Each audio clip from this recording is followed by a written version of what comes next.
Number one, thank Tommy and Svetlana for hosting us here. Yay! Yay! This is so beautiful, and the weather cooperated with us. We are so happy. I would love to introduce the members of the Redwood Writers Board who are here, because without them, stuff doesn't happen. And I'm going to start with Tommy. So Tommy is, not only does he bring his lawyerly expertise, he's pretty funny too. So I'm really glad he's here. Roger Lubeck is our membership chair, and he is president of the entire California Writers Club. Oh, So wow. be nice to Roger, otherwise you might wind up in his book and not in a good way. Just remember Thank you for that. I see Milena is coming right up front. Milena is our treasurer, and she keeps us on track with our dollars. So I love it. Yay! The Langwells are in the back. Chrissy, stand up. Well, Chrissy's been doing 4 jobs. Now she's only going to be doing, I think, 2. Yeah, 2.5. And she's vice president. She is our webmaster. She has been our newsletter editor and the secretary. But now we have, I'm going to get back to you, Sean. Now we have our newest board member, Barbara Cottrell, is our secretary. Yay! And Sean, if you would just stand up for a second. Sean is a past president. He is in charge of our communications and public relations. So he is getting the word out about Redwood Writers. Yay! Our event today is very special because, as you know, we kind of had a little interruption and we couldn't do any of our prose launches. So this one is honoring our past 3 prose launches. And each of the readers today is going to be able to read an entire story. But Tommy had another idea too. We're also going to do a raffle, hence your raffle tickets. So we will be doing that in between. And with that, our first reader is John Abbott. And he is reading his story from Sunrise, Sunset. John, come on up. Yay! It's sunset, sunrise. You're welcome. Hello. Can you hear me okay? Yeah. John, say who you are again and how long you've been in the club. Will do. Forever? Are you a founder? Am I a what? Are you a founding member? No, I'm not a founding member. I've been with the club about 20 years. My name is John Abbott. Close. I want to echo what Judy just said. Thank you, Tommy and Svetlana. Fabulous setting. And it takes a lot of effort to put together an event like this. So thank you for sharing your house with us today. I missed somebody. I'm sorry. Adele Layton, please stand up for a second. You got to do it. Yeah, there you go. Yay, Adele is our wonderful member at large, and she was part of the play contest. So thank you. Which turned out real. Which was wonderful. Sorry, John. Yeah, no worries. Sorry, I forgot something. You were not in the room. John Abbott was an editor for one of our anthologies. Oh. Back in the day. Yeah. Way back in the day. But, so in addition to thank you, Tommy and Svetlana, I also wanted to just give some props to Redwood Writers Club. I've gotten a lot of support and encouragement from a lot of the people here today, and I think it's so lovely to see some of the old familiar faces. Linda, Harry, Sean and Chrissy, Judy, Roger was right there in front of me. We've got old timers, Robbie Bryant, Michelle Wing, Kate Farrell, Jeannie Sloan, Marlene Cullen. All of those folks have helped me in my growth as a writer. And I just wanted to recognize how fortunate we are to have an organization like this supporting us. Whatever genre we're working in, wherever we are in our writer's journey, I think we should all pay thanks to Redwood Writers. And if you haven't been to the website lately, get to the website, check it out. There are a ton of resources, support activities, everything you could think of. So if you haven't looked at the website lately, make sure you check it out. Thank you. With that, let's get to our story today. This is called Exit Strategy. This was from the Sunset Sunrise Anthology, superbly edited by Chrissy Langwell. Yes. So let's get started. They were parked at the corner of Castle and Bishop, halfway down the block from Nico's bungalow, where party lights blazed and the open front door beckoned. The sound of urban funk coming from the house shook the dashboard, the bass line throbbing naked and unfettered in what was known to be a quiet neighborhood. Heroine danced in her seat, waiting for Press to finish his toke. "Sounds like his kind of music," she said. Press exhaled, coughed. This is the 70s? No, not the 70s. Like something you don't hear at a party in the Highlands. That kind of music. Get down music. Heroine was vaping a cartridge called Harry Cherry, which had been banned because of its purported psychotropic effects, but which she had obtained through the helpful offices of a well-connected CVS pharmacist. She had been surprised to receive an invitation to Nico's party and was determined to enjoy herself. Press kept both hands on the wheel. "You always had a bigger opinion of him than I did." She looked at him through an E-veil of smoke. "He's sick. He's like terminal." Press was a longboarder and forever fixture in the lineup at Bolinas. He was Heroine's ex-flame, best friend, and designated driver through the switchbacks of her life. She trusted his hand-me-down wisdom. "He's throwing himself a party," Press said. "All this happy horse shit." "Come on, we're late," she said. "You're just pissy I got dressed up." Nico's precious bungalow was at capacity. There was a banner strung across the front room that announced, "We will miss you, Nico." Heroine wasn't sure how she felt about the banner or its doleful message, or the occasion itself. She knew of the big waves and the epic wipeouts and the parties at Sea Ranch and Nico's bust in Penasco for dealing, allegedly. And she knew of the books he wrote, one after another, until he went MIA, and then the news of his diagnosis that caught them all off guard. He had made a pass at her at a 4th of July bonfire on Black Rock Beach 10 years ago. Hadn't he? She never told anyone about missing the chance to sleep with the esteemed surfer poet, not even Press, especially not Press. But when she entered the house in her little black scallop dress and catwalked her way past the crowded bouquets on the console tables, every appraising glance in her direction struggled to place her within the galaxy of Nico's many mistresses. Heroine recognized a few familiar faces, his surfer posse, people from the college. They stood in knots in the family room by the fireplace, standing, not sitting, as if they had come to a funeral and were nervously waiting to be conducted to the casket. Their host, an undisputed center of attention, held a pose at the end of the bar, his acolytes arranged around him in descending order. She was surprised to find him watching her, waiting for her to make eye contact. And when she did, Nico smiled, sunbeam-like. He made no form of greeting, just the big, beaming smile. His comrades couldn't help but notice, and they too looked at her, but their expressions were much more measured. "Should we say hi?" she said to Press. "Make it official?" Press headed for the ice chest on the patio. "You go on. Give him my regards." She waded into the party. When she came upon him, Nico turned to his companions. "Look who's here."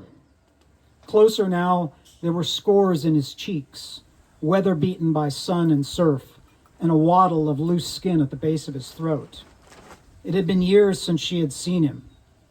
He had aged, but there was no evidence the disease had taken a toll on his handsome, hale physique.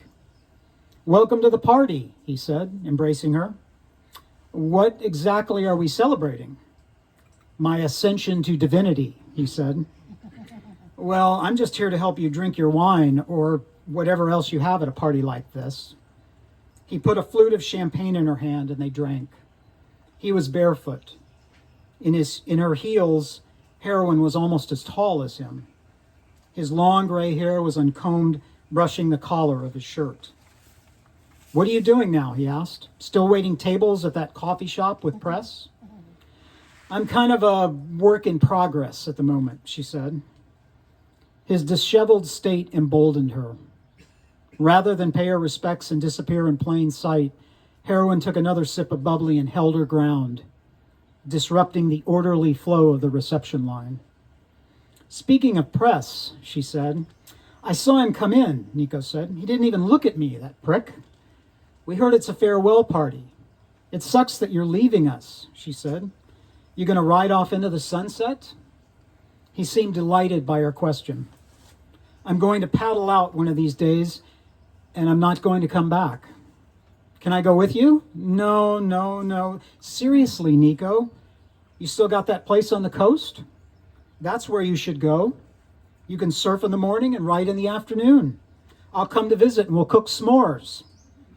Because she was tall and intrepid, with muscular shoulders from years of being in the water, Heroin's body language was often a liability, especially when it came to sending signals to the opposite sex. She angled her neck to give Nico unobstructed access to her décolletage. We should hang out, go to Beau. Nico deflected her proposition. Byron said that all farewells should be sudden. I agree with him. Is that what tonight's all about? She said. Now you see him, now you don't. Tonight, he replied, is about whatever we want it to be about. His eyes glittered irresistibly like the mad, bad poet he was reputed to be. He raised his glass. I don't want the last thing I remember to be the ceiling of a hospital room. I want to feel the sunshine on my face, salt water on my lips. Heroin laughed at him. What's so funny? He said. Mind if I ask you something? Not at all. Do your friends know about what you're planning? She said. My friends? Yes, your friends. All these people, your tribe. Do they know about all this?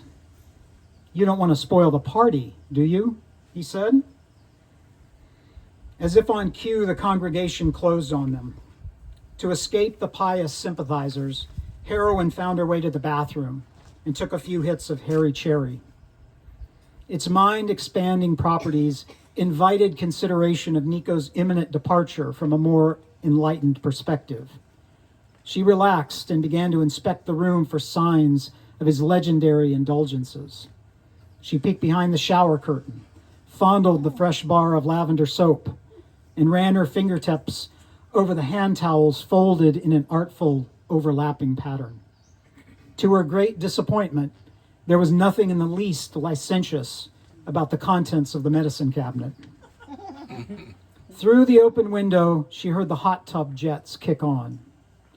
The primordial sound of gurgling water, along with her altered state of awareness, introduced the possibility of fantasy, and she permitted herself to think about being alone with him on the deck on a warm, moonlit night like tonight, passing the smoke as the jets bubbled in the background. She encountered herself in the mirror. Would she? Could she? She stared at her reflection. Excitement, anticipation, guilt. She stepped into the middle of the decorously appointed bathroom and took a selfie to preserve the moment. When she emerged, Nico excused himself from the scrum and approached her. Come on, I want to show you something in my library. The barefoot poet gave her his arm and conducted her down the hall into a room lined with bookshelves. He chose a small, slim volume elaborately bound with a red ribbon and handed it to Heroin. She recognized the title. It was his first book of verse. I want you to have this, he told her. I signed it. I can't. I want you to read it. It'll make me sad, she said. I'll think of you. It's not sad. This is what it's all about. He took the book from her and turned the pages. Then he began reading in a soft, assured voice. Blasted bits of wings, of words, of birds in periled flight, high above the broken shores in search of hallowed light. From Ares' eye, poised to soar, no more in clamored fright, high above the broken shores in search of hallowed light. She wondered what it would be like to follow him to the end, to stand on the cliff and see what he saw. But she knew that was his trip, not hers. That light, she said, what is it? That light's where I'm going, he declared. He closed the book and gave it back to her. It's sacred. It's what I've been trying to find. The book felt weightless in her hand, the words held together by the red ribbon. You remember you read some poetry to me a long time ago, she said. It was on the beach. It was at Sea Ranch, she said. I remember. He bent to whisper, his lips at her cheek. I'll read more to you later, when we're alone. Nico, she began. A band of well-intentioned well-wishers barged in to say goodbye. She watched him work the crowd, the gallant host reassuring them everything would be all right as he guided them to the door. She made up her mind. She wouldn't walk out on him now, but she would tell him how she felt about his selfish vanishing act. She'd get her hairy cherry shit together and stay tight. She wasn't one of his star-struck students out to get laid in hopes of soaking up some of his charisma. The bonfire at Black Rock Beach seemed a lifetime ago. All the same, she decided that if Nico had an exit strategy, she needed one too. A Grateful Dead song came onto the playlist. It was a finger-picking lullaby with a sing-along chorus. A few celebrants picked up the tune, then more and more until it carried through the house. One of the women in the kitchen wiped a tear from her eye with a twisted napkin. Heroine thought she heard Nico's voice at the core of it all, strange words of still waters, of cups empty and full. She realized how much at the mercy of circumstances she was. People might get the wrong impression if she spent the night with him. They would assume that anything Nico wrote from then on would be about her. But she was like all his other lovers, part muse, part slut. If he wanted to paddle out to the edge of oblivion to find the source of his sacred light, he could have it his way. She couldn't go that far, but she would go as far as she could. Press was at her arm. He give you a book? He said. She nodded yes. It's an old one. What's with the ribbon? He signed it. It's got his signature on it. You about ready? Press said. She took a breath. I'm going to stay for a while. Help clean up. A shadow crossed his face. Did he ask you to stay? Did he? No, he didn't ask me to stay. They stood together, not speaking, as people pushed by them. He doesn't need anyone to hold his hand, Press said. They both looked at Nico, caught in the solemn grasp of the teary-eyed woman. Heroine thought she could keep him company, fill his cup with sweet wine instead of salt water, until the words ran out. Come on, Press said. I got to work in the morning. Just for a while, she said. Promise. I'll get a ride. Press became quiet. You shouldn't be getting yourself into anything with him now. He was right, but she knew how to find her way out. Thank you.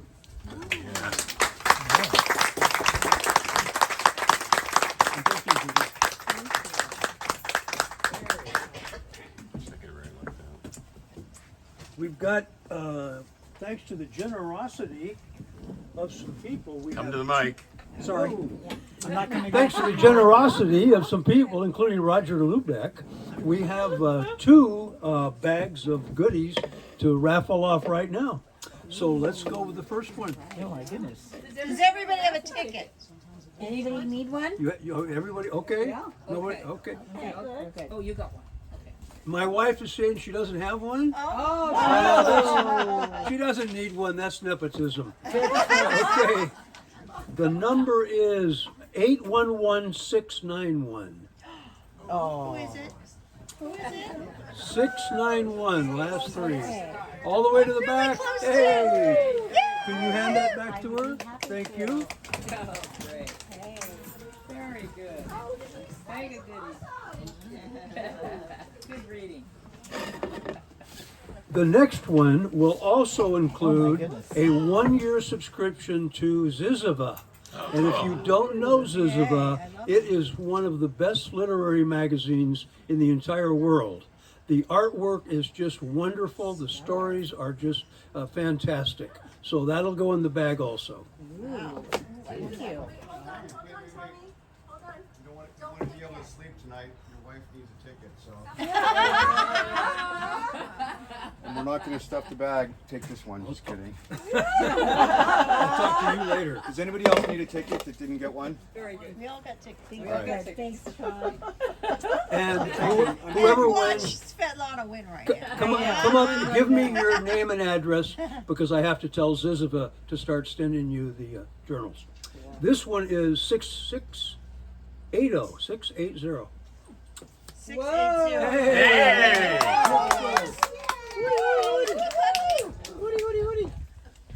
This is a It's a board fix.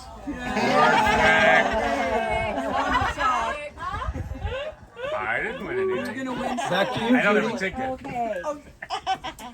They were my books. I know you don't want back. Oh, you are so funny. Our next reader is Nancy Martin, and she is going to entertain you with her story, which is from Remember When. Yay, Nancy.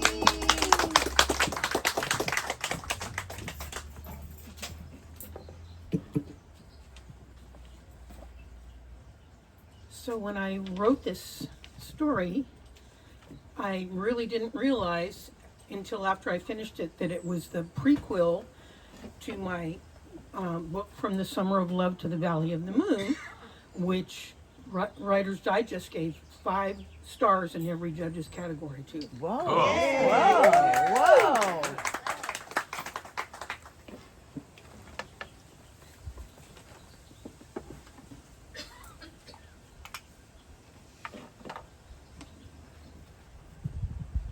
Nancy, say who you are and your book title again.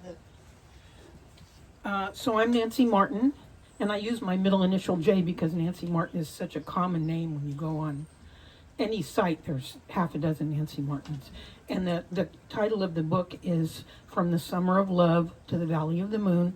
This one is from Remember When, and the story is called Those Colorful Streets.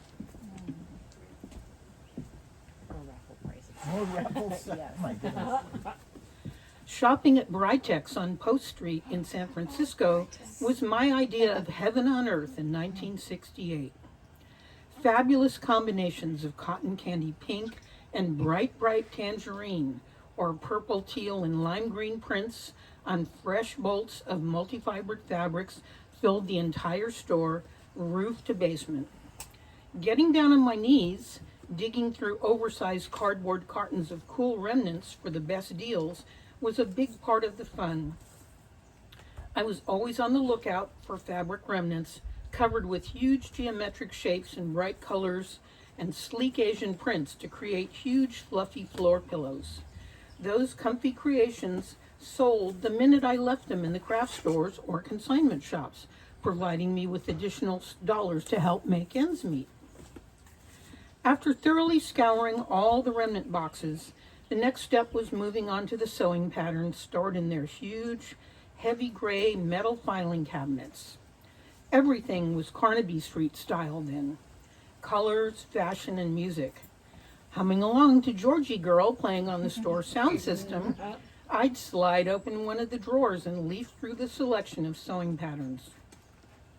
Discovering a pattern for a perfect little mini dress inspired me to find an ideal fabric to complement the design. Even the smell of the tissue paper patterns did a number on me, exactly like the smell of books in the library or the bookstore. Gleefully toting a stuffed Britex bag, my next stop would always be the dance store nearby where they sold leotards and tights in every bright primary color. Taking my new fabrics out of the bag, I'd come away with 2 or 3 pairs of tights in colors to match. This was my look. Psychedelic pattern mini dress, jewel tone tights, knee-high boots, dangling earrings from Cost Plus, and handmade strands of love beads. Can you see it? My colorful bead necklaces were strung on a string while I sat on the edge of my bed, sipping cheap red mountain wine out of a sticky water glass and listening to the very hip sounds of Thelonious Monk. Prior to the London mod look, my wardrobe was simply basic black. Black headband, black turtleneck, black bell bottoms, or a black miniskirt, black tights, and black boots. As protection from the fog and cold, I had a heavy, waterproof navy blue pea jacket purchased cheaply from the local Army-Navy surplus store. This look, plus the fact that I wore no makeup at all, simplified getting dressed in the morning. At the time, I was living in a $9 a week, bare bones room with a funky bathroom in the hall, shared with junkies, winos, and lots of Ajax. In a rundown, multi-storied hotel above a bar on Grant Avenue. My lumpy single bed was under a window overlooking the street where I could see, smell, and hear all the action. A distinctive bar odor of booze and cigarettes rising from the raucous establishment below permeated our building. Because Upper Grant Avenue and North Beach were predominantly Italian neighborhoods, that lovely garlicky scent of simmering sauce would come wafting down the street from the old spaghetti factory as soon as they started sautéing the sugo in the morning, enhanced by yeasty, mouth-watering aromas from the ovens of various bakeries in the neighborhood. Always, there was Italian opera leaking through the walls and windows onto the street in competition with Jimi Hendrix coming from the kids' rooms. The neighborhood was a wonder. On my days and nights off, I walked the colorful neighborhood streets, soaking it all up. Because I was under 21 and not yet allowed to purchase alcohol, I'd usually end up nursing a cappuccino at Cafe Trieste on the corner of Grant and Vallejo streets. On any given evening, one of the local beat poets like Philip Whalen, Diane DePrima, or Lou Welsh, who, honest to God, invited me to come up and see my etchings, would read and chant their poems. Sometimes someone would bring bongos, offering a beat to the verse, our 1960s rap. Later, filled with inspiration, I'd always end up at City Lights Books to spend money I should have saved for food. Records were my other obsession. There was a great record store on the corner where I also spent money I didn't have on music. There wasn't much in my room, but I had everything I needed. My portable sewing machine and a record player, both propped up on boxes, and a pile of books in the corner filled it up. Classical chamber music would start me off to work in the morning, and always jazz at night. I was learning to appreciate rock music but disdained hippies. Although I was too young, in my own opinion, I was a member of the Beat generation. Working at Pacific Bell as a long-distance telephone operator, I got my exercise walking from North Beach to work in a huge gray building in the financial district. It was a gig and provided me with the money to support my fabric, book, and record habits. Sometimes there might be $5 left over to buy a lid of pot. Remember those? Grant Avenue is split down the middle with Italians on one end and Chinatown at the other. My favorite place for cheap eats was a very funky Chinese diner called Fooey Gooey Louie's. Oh, yeah. I'd sit on a red swivel stool at the counter and could fill up for practically nothing. Since I didn't speak Chinese, I just point to a plate that looked good. Best to finish it up, as I had no kitchen or even a tiny fridge to store leftovers. Unlike today, there were no homeless people sitting on the curb who wanted leftover food. On sunny days, I would wander down to Washington Square Park, in the heart of Little Italy, across the street from St. Peter and Paul Church, first stopping at Liguria Bakery for a cafe latte, and some cannoli so fresh they would melt on my tongue. Lazily lying back on the grass, I loved listening to mothers cooing to their beautiful dark-eyed babies in mellifluous Italian. Or maybe a hike up Telegraph Hill for a visit to Coit Tower to take in the incredible 360-degree view and brilliantly colored historic wall murals would be just the ticket.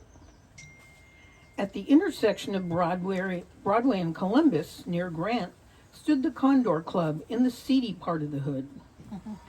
From far and wide, one could see the infamous blinking breasts of Carol Doda and neon lights on the flashing marquee. Barkers stood in the doorways of clubs and peep shows, loudly beckoning to roving gentlemen to enter and harassing girls on the street. I knew to always watch my back at night, best to avoid being noticed unless you were in the business of selling sex. My friend Sally worked at Joseph Magnin on Stockton and O'Farrell, an upscale fashion emporium selling hip styles which appealed to us young working girls. If I was lucky, I might have a few extra bucks to buy a new hair clip there, and also got great ideas for fashion knockoffs. With her silky, lustrous hair, shimmering almost down to her hips and even longer legs, Sally always looked like she had just stepped out of the store window. Guys were always trying to pick us up. Want to smoke a joint? Which we politely declined, not wanting to get busted. Sally was always a hoot and full of good ideas. How about if we catch a bus on Saturday and ride down to Sausalito to hang out for the day? Having grown up in Marin after leaving the foggy avenues in the city when I was in the 3rd grade, I was more than familiar with Sausalito. If there were any place on earth I'd ever been that would qualify as the most awesome place on earth, it would be Sausalito. So when the weekend rolled around, we hopped onto the bus, eagerly anticipating whatever the day might offer. The bus dropped us off on Bridgeway, Sausalito's picturesque main drag, the entirety of which curved around Richardson Bay. A bright sun sparkled out on the water, wrapping all the sailboats in diamond necklaces, and the breeze so fresh it literally smacked me in the face with a big kiss. This was an entirely different world, only 15 minutes out of the city. We made a beeline for the Tides bookstore. Inside the old Board and Batten building was warm and fragrant with its comforting redolence of books, coffee, and donuts. The Tides always had great music playing, and the people watching was the best. We wandered around taking our time, checking out titles, and reading poetry. When each of us had selected something, we met up for a cup of strong, hot coffee, settling in some cozy, well-worn chairs in a corner and blissfully whiled away the morning. Fortified with caffeine, we made our way down the main drag and through the side streets, meandering in and out of chic shops and jewelry stores.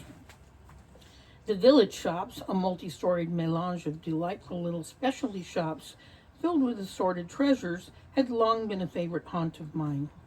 In a Scandinavian shop on the upper level, I had a forest green hand-knit cardigan with sterling silver buttons on layaway for what seemed like forever. The owner was so patient with me as I doled out my pitiful payments. I adored that green sweater, so beautifully constructed that someone is probably still wearing it to this day. Further down Richardson Street on the bay side was a tiny shop in a beat-up little shack. If you didn't sew or knit, you'd probably pass it by, but I always had to go in and check out the handcrafted buttons and other lovely artistic notions, which included exquisite ribbon trims, which everyone, back in the day, sewed to the hems of their bell-bottoms. These unique little items made a huge fashion statement in the 60s. Sally and I were starving and crossed the street to SoupCon, one of my favorite places in Sausalito for cheap eats. You could smell the enticing fragrance of the soups long before stepping through the door. Every day, the chefs would cook up huge kettles of a few mouth-watering varieties and serve huge steaming bowls with hunks of freshly baked sourdough French bread for mopping up the savory goodness. Soup, the ultimate comfort food. It just didn't get any better than that. Not wanting to miss the sun setting over the city, we typically made it a point to get back on the bus just before sundown. No matter how many years I had lived in San Francisco, it always blew my mind to cross the Golden Gate, coming home to a panoramic sunset settling over downtown. From our seats on the bus, as it approached the bridge, we watched the lights across the bay illuminating the skyline of downtown high-rises and around the coastline to the Seacliff neighborhood.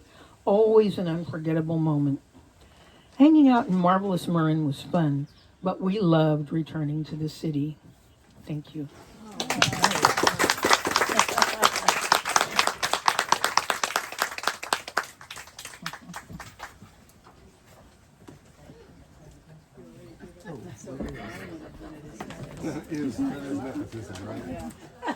Okay, get them out, guys. Here we go again. 6, 7, 9. No Last way. three. Now it's a 6, fix, 7, Roger. 9. Oh, Now it's a fix. oh, I love it. It's a fix. You're right. See what happens when you join the board? All right. Thank you. Just said that. I know. I just said that. See if we can share the wealth a little bit here. To a non. 700. 700. Syndicate. No, we don't have to. You better have another one. Okay, who is it? 700. 7, 0. Okay. You guys are so spectacular. Whoops. I never win. Yay. Well, that has changed. Okay. Our next reader is Betty Ann Bruno. And Betty and I both live in Sonoma. And if you didn't know this, she also hulas. And she has a background in broadcasting. So Betty Ann, come on up. Yay!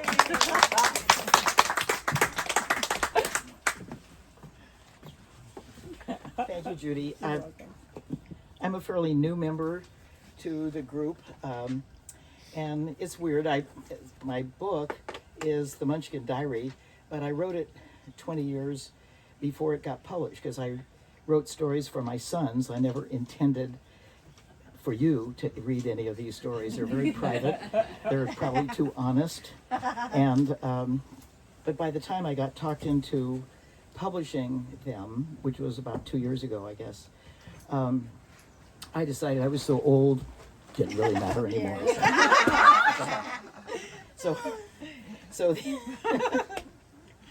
anyway, probably my one and only book, and I am too busy dancing. So right now to write anymore. Although I still write a little bit, Betty, mostly little notes. Betty, move the mic a little bit Little closer. closer? Yeah. It's Okay. very directional, so you need All that. right. Yeah, there How's you go. this? Yeah, that's good. Good.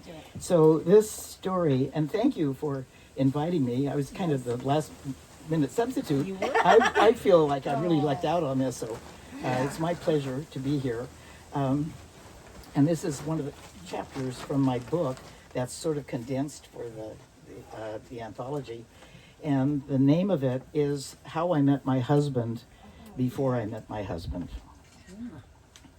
Ghosts, spirits, and other psychic phenomenon captured the public's attention in the 1970s, due in large part to the publication of the revolutionary blockbuster On Death and Dying.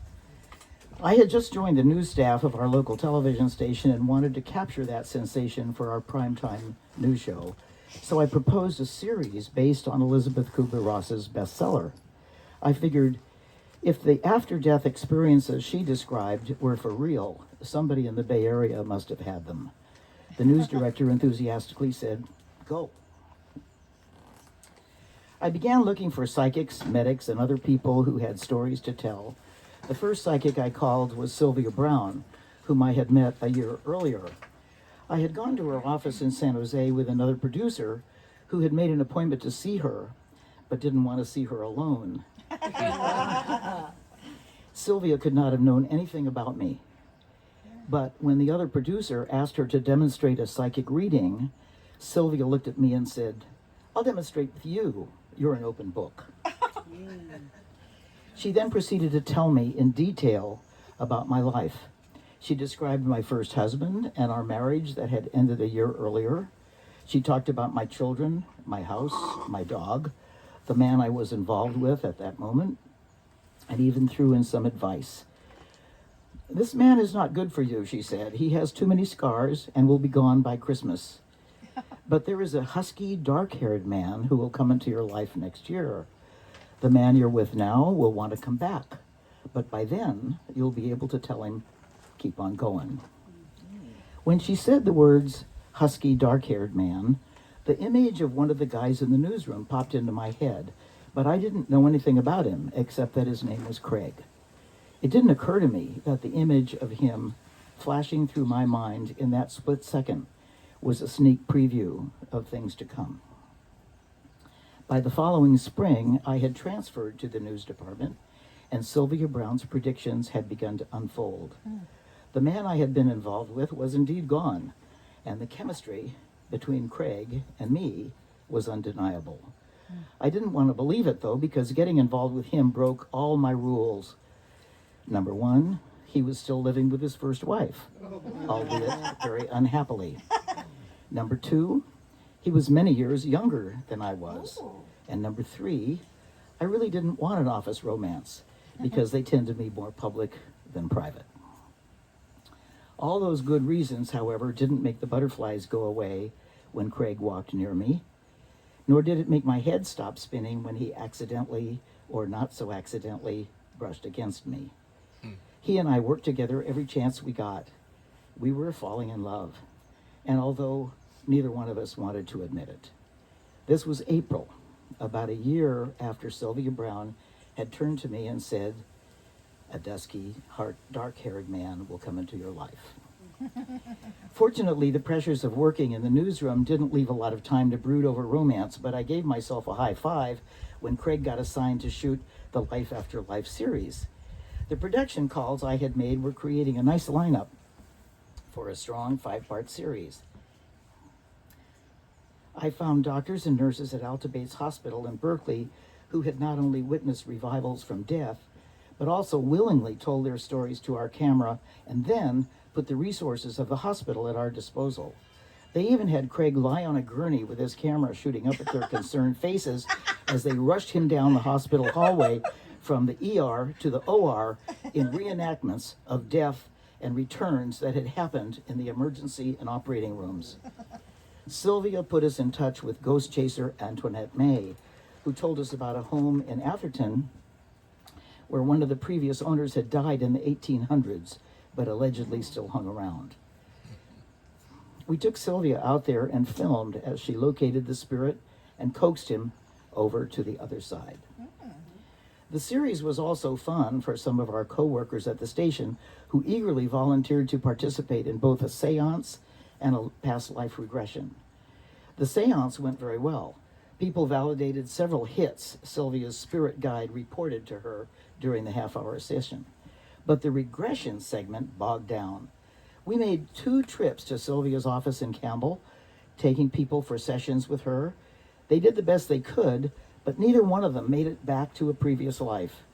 Sylvia was able to hypnotize them and got each of them to travel back to their moment of birth, but they just couldn't go through the tunnel into a previous life. Each of those trips from Oakland to Campbell and back took an entire day. Travel was an hour each way, plus there was the time it took for Sylvia to explain the process and hypnotize them. Then there was the time it took to discover they couldn't access a previous life. Craig filmed all the attempts, but ultimately all that film and all the days it represented went into the trash can. We were extremely disappointed and frustrated. The news director became anxious about the amount of time we were spending because time was money, and he was worried about the budget. When the third person we took to Campbell also failed to go through the tunnel to a previous life, I was ready to dump the regression segment from the series. But Sylvia announced she had the solution. "You do it," she said, looking right at me. "You could do it," she said confidently. "No, Sylvia," I argued. "I'm the reporter, not the story, and I don't want to be the story. That's not my style." Sylvia persisted. "You could tell the story of a regression from the inside out. I think it would be very strong if you did it yourself. It would also make the series, because a regression to past lives is usually very dramatic." Seeing no other option, I agreed to give it a try. Sylvia put me in a reclining position in a comfortable lounge. She sat in an upright chair behind me and turned the tape recorder on. Craig started filming. "Now I want you to relax," Sylvia began in a soothing monotone. "Empty your mind of thoughts and concentrate on the black and silver pinwheel you see on the table in front of you." A few minutes later, I entered a state in which I was aware of being in the room with Sylvia and Craig, but also felt my mind drifting back in time. She guided me all the way back through my life until I was a baby about to be born. Suddenly, I found myself going through a tunnel and emerging in clear, bright air on the other side. I was flying. Sylvia had been right. I was an easy subject to hypnotize and went sailing right past the moment of birth into another world. Sylvia began asking questions. "Do you see anything?"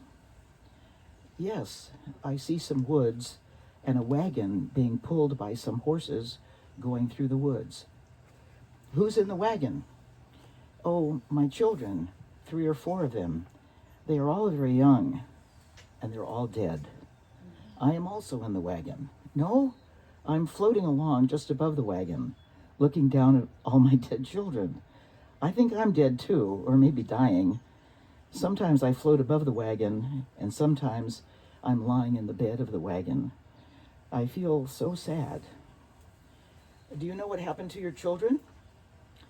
"They were all killed by the Indians, and the Indians burned our cabin. We had a cabin in the woods." "Who else is there?" "My husband is driving the wagon, taking me and our children to safety, or at least to a place where he can bury us." I could see him clearly, grimly staring straight ahead, steering our team of horses to the west. He was wearing a dark brown buckskin jacket with fringe on the shoulders and sleeves. I also realized he was Craig, but part of my brain told me not to say that out loud. I had 2 areas of consciousness. I knew I was in Sylvia Brown's office under hypnosis and that Craig was filming everything. I also knew I did not want to say that he was my husband in the regression because I did not want people in the newsroom to hear that. I didn't even want him to hear that. Sylvia continued to ask questions, and I answered them the best I could without using Craig's name. We left that lifetime, and I visited another previous life, which fortunately did not include an incarnation of Craig. It was also grim. I was a young girl on a South Pacific island, isolated from the village because I was dying of leprosy. My hands and lower arms had rotted away. Not a happy story, but at least I could tell it on the air without having to fudge the names of the people in it. Eventually, Sylvia brought me out of the hypnosis. I had been under for almost 2 hours and was exhausted. Craig went into the other room to change film, and I seized the moment to have a private word with Sylvia. "Sylvia, I couldn't say it out loud, but in that first life, Craig was my husband. What does that mean?" "Well, you've been together before." "But he's married, Sylvia, and he still lives with his wife." "Yes, I know, but they haven't really been married for more than a couple of years. They're only married on paper. Don't be afraid of him. He will make you a very good partner in time. Don't worry, you're not breaking up his marriage. It's been gone for a long time." Oh my God. Now I had all these threads in my life, or lives, and just what I did not want to happen was happening. How was I going to sort all these things out? How was I going to get the series on the air? And now I felt more strongly attracted to Craig than ever. Now there was something cosmic about it. Had we really been together in a previous life? Were our souls really traveling through time together, eternally intertwined and involved? Was there any validity in the regression, or was it just an illusion? Could it really mean we were destined to be together? That was a very romantic notion, and I'm nothing if not a romantic. In my heart of hearts, I wanted to believe we did belong together, and I decided nothing else made sense. We spent that night together. Craig was young, strong, very romantic, and I was ready for romance. The night passed blissfully and too quickly. We couldn't get enough of each other. Passion finally ignited, incinerated my sense of journalistic responsibility, and I didn't give a thought to how I was going to do the regression for the news program. The only thing I was sure of was that Craig and I were both deeply in love and truly meant for each other. When we got back to the station, I decided to let both prior lives percolate for a few days. I needed to figure out how to report the regression and also what it meant in my own life. The other problem was the airtime I needed. The reports on the haunting and the seance were running about 5 minutes each, a length that broke the rules about pacing in the news story. The long-established formula was that news stories were 90 seconds or less, with 10 or 20-second introductions from the anchors. The news director at the time was an innovator and had a more flexible rule. He said, if a story held up, it could run for as long as it needed to run, but I was sure even he had his limits. I tried and tried, but couldn't fit the regression segment into even a 5-minute slot. It was such an unusual subject. I had to let Sylvia explain what a regression was. I had to have her putting me under.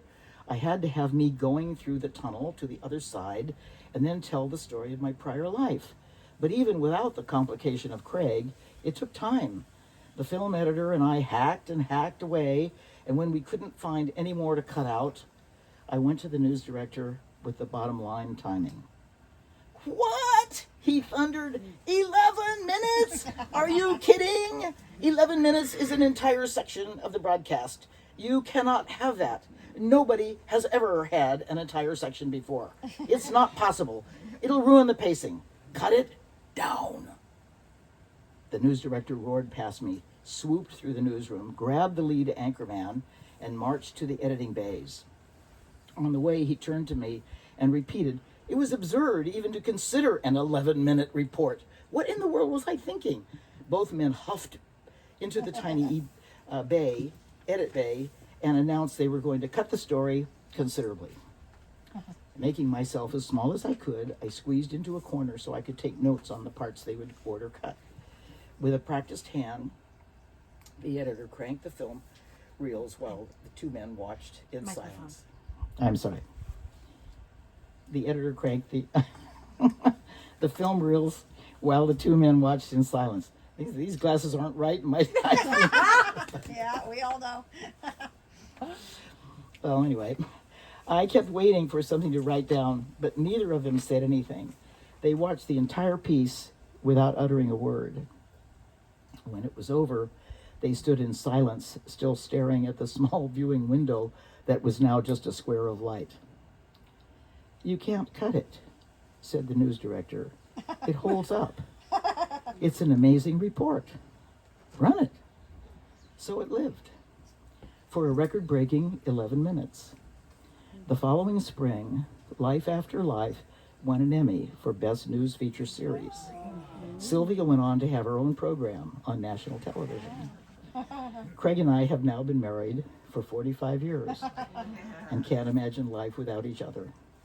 Every once in a while, a dreamy while, I can't help but wonder what our next lives together are going to be and whether our next first night can possibly top the one that we've had in this one.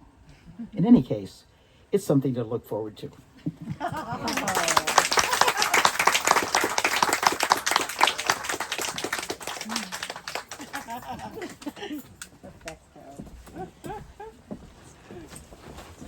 John, was I supposed to put these in the bowl? Okay, you got them out? Stir them up real good. This is 696. 696. Another one. Oh, a likely story. Thank you, Tommy, and thank you for helping. You're welcome. Great. Now we're taking a break after this. After Yeah, this, it's yes. food after this one. This one is 695.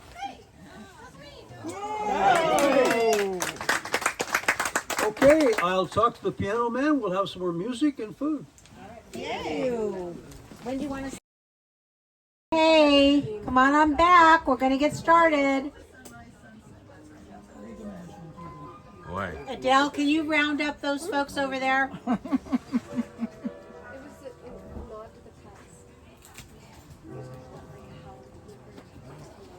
Okay. We are gonna go. All right. We are going to start again, and before we get into the other readings, I want to introduce you again to Sean and Chrissy Langwell, who were the editors of 2 of the books, and they're going to give you a little bit of background about those books. Come on up. All right, we'll just be really short because I don't want to take away from the reader's time. But I'll start with mine. I was approached to be the editor of the anthology. And I didn't been approached before, and every time I say no because I'm like, that is a huge job. I don't want to take that on. I wasn't confident in my skills. It was just like, it was a lot. And then Roger is the master of getting people to do things because he's so good at finding your talents and just really shining them on. And so he convinced me to be the editor of Sunset Sunrise, the 2020 anthology. And let me tell you, I'm so glad that he did, because this was such a great experience. I don't know if we've done this in the past before. I have a feeling this was the first year that we let people do 2 stories for the anthology, because we were allowing people to write, or the theme was endings and beginnings.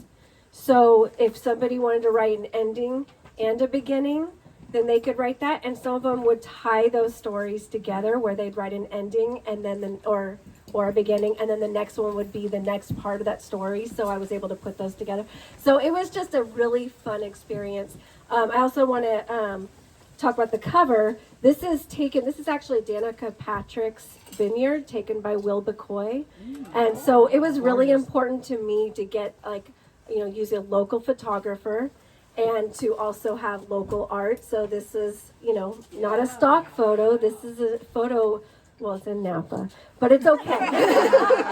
It's still beautiful. So they have, slightly less better, sunsets than we do, but it's okay.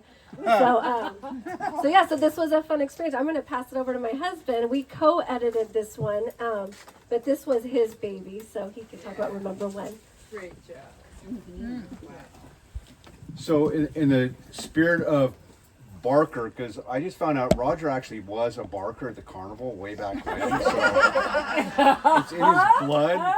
He barked, you followed, you barked, I followed. I'm like, I can't edit. I don't know how to, I mean, my typos all over the place. That's why we have people like Milena. But the theme for Remember When was, I'm like, I want to go back to youth. I mean, we do all this stuff of all this esoteric things, and we've got a club that has such a rich history as human beings and writers. I wanted people to have an opportunity to write stories in the past tense. For some people, a collection of authors, that was a little bit of a challenge, because I don't know why, but we got a whole lot of stories in here. The cover is from Kent Sorensen, and I had a vision. The vision I had was back to my childhood of doing these fun things. Like my brother, if anybody knows West Marin, there's a place called the Inkwell in Samuel P. Taylor Park. Very narrow corridor. You go up about 14 to 20 feet, and my brother would jump off of that at 12 or 14 in a swan dive in an area that was maybe 12 feet narrow.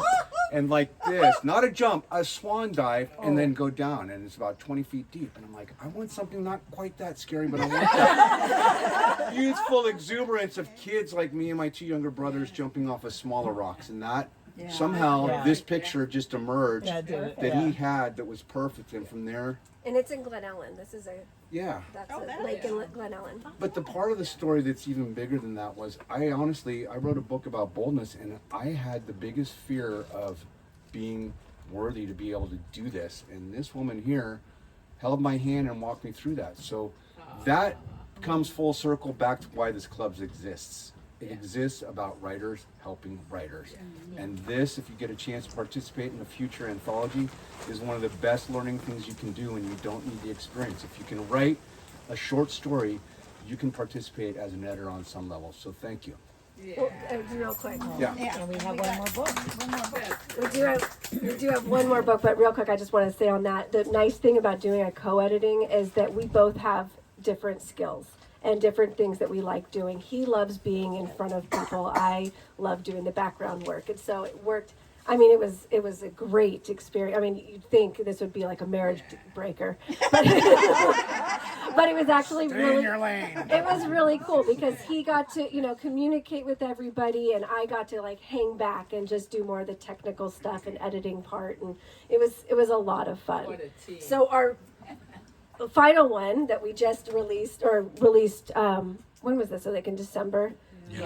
Is On Fire, and this was Cynthia Gregory, and she and I actually worked together, but she was the editor of this, and she chose all the stories, and this was hard just because it's a fire theme, and I think everybody is kind of sick of fire. But the nice thing about this is it was just a theme of fire, not even literal fire. So we had all sorts of different interpretations of fire. We had passion, we had anger, we did have literal fire, but there are some really wonderful stories in this. And so if you haven't had a chance to look at this, I highly recommend it.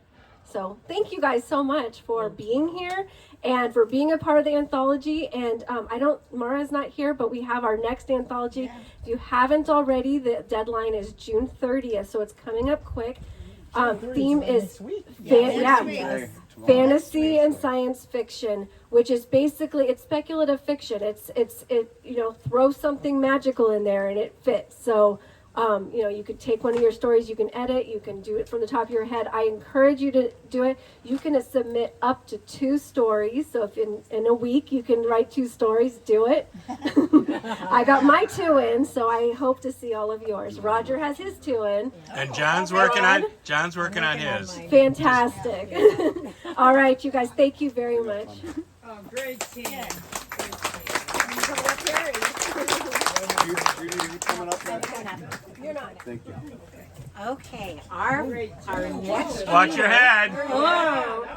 We'll do limbo later. I guess the golf tee didn't work well. He's not a golfer. I'm sorry, you guys are cracking me up. Okay, I'm going to move this back because we don't want it falling off the table. Okay, our next reader, and I don't know how to pronounce James. It's Yudi. Okay, thank you, because that's pretty easy, because Judy and Yudi, easy. Janet Yudi is going to be reading her story from Sunrise Sunset, and is it a beginning or an ending? It's kind of a boat. Awesome. I like a captured boat. Okay, well come on up, and thank you, editors. All right. Hi. Can you hear me? Yeah, you need higher? A little higher, yeah. She's used to this.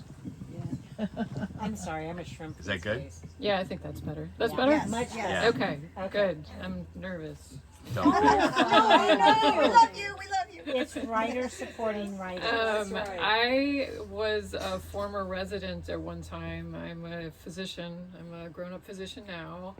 But at one time I was a resident and I worked at the VA Medical Center and I was doing surgery at the time. So some of this story was actually like sort of a backdrop to what was going on, and a lot of it is just embellished. But some of it is, a lot of the stuff that I was doing and feeling exhausted and all the things that you go through when you don't sleep. So that's how this all started. I had written before I wrote the story, I wrote a paragraph in a, how you take notes in books sometimes and you're like, I think this might make a good story. And I wrote it, and then when this anthology came out, I'm like, hey, I think I could make that into a story. And that's how this started. Awesome. So, that said, this is called The Jellyfish, which somewhat confuses people, but you'll get it. All right, so here I go. Scalpel in hand, Marie expertly made the first incision onto the skin, then dissected down, cautery knife, which burned and smoked to expand the wound. Dr. Anderson stood sterile arms crossed.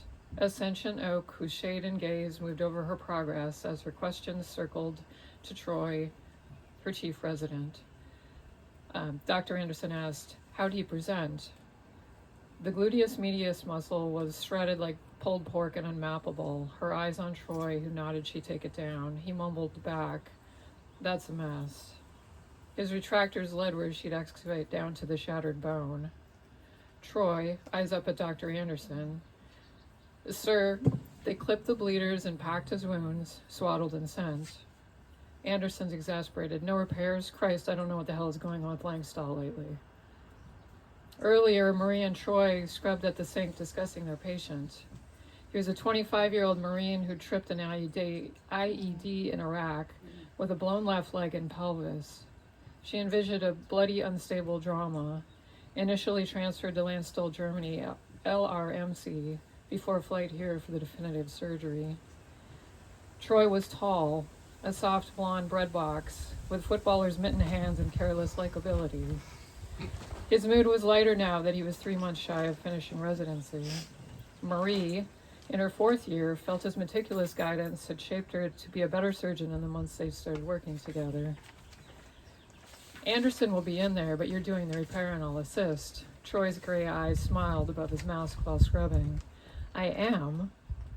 Marie's eyes read his response, as she'd studied the surgery and wanted to do it since she'd seen the x-rays. "Yeah, it's a great case, although this hemipelvectomy kid looks a wreck, and I get the sense he hasn't been awake since he was blown up." He rinsed his hands, eyes up.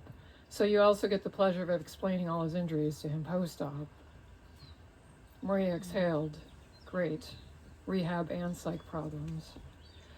"I imagine," Troy said, then walked in backwards to the OR with hands up and dripping. "But just think, in 3 months as chief resident, you can send it downhill to you just like I did." He laughed as he backed through the double doors. Inside the OR, their patient lay naked. From his navel up, he was coalesced muscles and tattoos at the height of virility. Below his left pelvis, an incongruous maw, where hip muscles spread butchered in a red succession. Only one leg extended down the table. His bruised skin a mosaic of red, purple, green, and yellow. Maureen made a mental checklist of his injuries as they both gowned and gloved with the scrub nurses. She and Troy draped and positioned the patient, then worked for hours with Anderson and 2 other surgeons to reconstruct the body. Later, after the surgery, Marie walked shoulders bowed for post-op checks. The Veterans Administration Medical Center shadowed, so her body was a black stick figure of dull footballs down the halls. That nagging nausea persisted there all day, possibly for months. She'd popped Zofran, ginger, and bismuth, but it didn't ease. She was hoping getting off the trauma rotation would help, as it felt like an ulcer. That hemipelvectomy patient was asleep. She checked his bandages, drain output, vitals, and stood a minute to stare at his upturned lips and plump skin. At 25, he was a mere 4 years younger than her. His rumination interrupted by pelvic anger. Or her rumination interrupted by pelvic anger. She went to a nearby bathroom, shocked by blood clots in the toilet, and then paused and flushed. She tried to remember her last period, and couldn't. Caught a glimpse in the mirror of dark hollows under her eyes and black messed hair as she walked out. At home, their pain rallied to cramps and incessant bleeding. The 3rd time to the bathroom, an obscene number of clots, and then a weird disc-shaped object floating in the toilet. She frowned, then hesitated, and got a fork from the kitchen to skim it out to examine it. It looked like a round jellyfish. "You get so caught up in it," she mumbled at the weird disc, then stared at the jellyfish, the zygote embryo jellyfish, then dropped it back in the toilet. She'd been pregnant. Not anymore. She lay awake that night thinking on her boyfriend Dylan. However, 2 months ago, he'd flown from Dallas to Minneapolis for her decadent 3 days off in weather that turned into a sub-zero death freeze. They'd bundled for the Minneapolis Institute of Art. Afterwards, in her doorway, Dylan doffed his Eskimo outfit and shook out thick brown hair. "Jesus, this weather." His Texas drawl. "I know it's not Dallas," she responded. "No shit, it's not Dallas. He laughed all broad teeth and squinted eyes and pulled her into his long body and arms. "I'd sure the hell not going back out there." His response made her laugh reflexively in love for him. They'd holed up in her 1930s house with its loose dormers and consistent rattling to the winds outside. Either in sweaters with hot coffee, tea, or slippers to pull in the warmth, or more sleeping bags, comforters, bare bodies partially or mostly illuminated by the television, where all those rental movies played in the background. Wine bottles lay empty, delivery food cartons sat warped and vacant. There wasn't much to do in a cold Minnesota winter but make love, and that's what they did. That little jellyfish was his. Had it survived, she would have phoned, but in all honesty, felt numb to the string of events. Her emotions a thin patina of exhausted overwork, and didn't have the energy to call. Almost comical that she'd learned of the pregnancy because of her miscarriage. Not comical, ha-ha, funny, but comical, raw, and sad. Her former surgery chief once told her, "Remember, we don't cry here. If you're going to cry, go cry at home." It echoed internal at 5 o'clock in the morning in the memory of that jellyfish as she woke her hemipelvectomy patient, Trevor Nelson, for morning rounds. Groggy, he squinted, awake at her. "Ma'am?" "I'm your orthopedic surgeon, Dr. Dominguez. How was your night?" Trevor shrugged and closed his eyes like an innocent flaxen moppet. She wrote a quick note in his chart. "I'll be back later." Marie worked more cases, plated, fixed, revised, replaced, in and out. Blue sterile sheets spread, then crumbled to the trash for the next one. Her feet were swollen, her own pelvis bleeding. She was rung thin at recheck on Trevor. In all honesty, just wanted to write her notes and return home to lick her own wounds. Trevor was leaned towards his roommate, commiserating. He stared green-eyed, suspicious. Pale hair messed. Upper body muscled under his gown until that mismatched lower, which looked like an oversized lamb shank of obtuse white bulky bandage, and only one leg. Trevor straightened, eyes up and down her. Marie with hands in her pockets. "I'm Dr. Dominguez, orthopedic surgery. I saw you earlier." Trevor's lips with a tight line, gazed to his buddy who was smirking back up at her. "You're a surgeon?" She nodded. "They make surgeons like you? Aren't you too pretty to be a surgeon?" "They make them everything everywhere," she replied. "Huh." His gaze confrontational. "Well, if you did my surgery, then answer this, Doc. Am I going to walk? Do I still have a dick, or did it get blown off? I'm sorry about the expletives. I fucking can't tell under all this stuff, and I can't feel a damn thing." He met her gaze like a boxer's, and she tried to make herself relax. "You're physically intact. Your right leg should work, and you'll get a prosthetic fitting on the left once the wound heals. So yes, you'll walk. The urologist will come by to answer your other questions." His face so tight, she let him win and walked away. And looked away. "The anesthesiologist put a spinal nerve block in, so you probably won't feel anything until that's out." Before Trevor could verbally respond, his buddy broke in. "Better question, did you give him a bigger pecker while you were in there?" He was asking. Trevor turned. "Fuck off, Hector." Hector, olive pale and military dark hair, arm slung, leg an L of casting, lay back laughing. "Oh, come on, man. If anyone needs a pecker overhaul, it's you," Trevor grinned. They volleyed.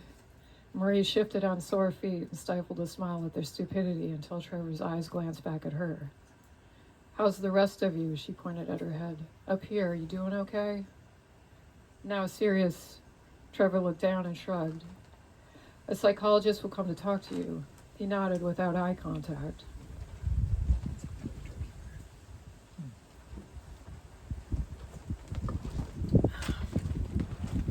Alone at home, Marie ate dinner as NBC News talked on the stock market and more troops deployed to Baghdad. Her attention on the television, when the grief hit, sort of snuck up with a sucker punch and sent her into spasms of sobbing. The news of background babble as her mind circled back to that jellyfish, Dylan, who sacrifices to be a surgeon and echo where normal life should be. That afternoon, she pried off Trevor's bandage, heard his, "Jesus, take it easy," as she pulled off the top and cut down to the crater of his missing hip. Muscle flap intact, skin sewn Frankenstein and patchwork staples. JP drains filled in bloody fluid ironically resembling grenades. She began to retape a new bandage. The drains will stay in until they quit oozing. Done, she let him roll back. "Are you trying to hurt me? Why would I do that?" Trevor shook his head, face contracted in a silent rage. "Did the urologist talk with you yesterday about those questions?" He did. He didn't elaborate. Marie stood a moment in indecision, then sat on the stool beside the bed. There was a chance his sacral nerves wouldn't work from the injury, meaning he may never have a normal erection again. She wondered if that's what the urologist told him. Regardless, if so, she didn't want to pry it out of him. "Did the psychologist come to see you?" He nodded. "Was it helpful?" He stared hard eyes at her. "You know what'd be helpful? Me being able to get the fuck out of here, drink a good porter beer, play hockey, or better yet, go home and screw my girlfriend. But that ain't happening. Fact is, I don't know if I'm ever going to screw anyone ever again if my shit doesn't work." She stared back. "What can I do?" He shook his head and closed his eyes. "How about you get the hell out of my face and leave me alone?" She stood, oddly wounded by his comment. "All right, I'll check on you tomorrow." Then worried on him as she walked off. She sighted Troy later in the cafeteria as they sat to eat. Troy looked up as she sat. "How's your Hemi doing?" Marie shrugged, spread mayonnaise on her chicken sandwich. "First he told me I was too pretty to be a surgeon, now he's telling me to get the hell out of his face." Troy grinned. He ate 3 French fries at once. "It's an insult to be called pretty?" "Your patients ever tell you you're too pretty?" He shook his head, amused and mouthful. "No, but that's because I'm not." He grabbed another fry and pushed it into his mouth. "He's pissed off his leg is missing. And no erections, I guess." "Well, that does suck." He finished the fries. "Although we saw his sacral nerves were intact. Tell him it'll probably heal. I bet he'll get it back." "Yeah?" Troy nodded. "I gotta run. Another Anderson case." He rolled his eyes and stood. "See you later." The next morning, Trevor wouldn't open his eyes to look at her as she checked his drains, dressing, sensation, and healing. "It looks good. Drains out tomorrow," she mumbled, writing her note. She hesitated, then added, "One of my colleagues says you'll likely get erections again. The nerves are just irritated. I thought you'd want to know." He didn't respond, so she left. The next day, similar. "Did physical therapy get you up?" He nodded, but avoided her eyes, then closed his with head back and waited for her to leave. It was a repeat the next morning. That day, the OR had few cases, and she was out early, so detoured to the local liquor store on the way home. She returned to the VA sometime around 1930, as people were filtering out of the expansive parking lot. She carried an insulated cup in gloved hands, walked inside the familiar dimmed hallway, down to the corridor of young soldiers. She found him upright, staring at ESPN on television as his roommate slept nearby.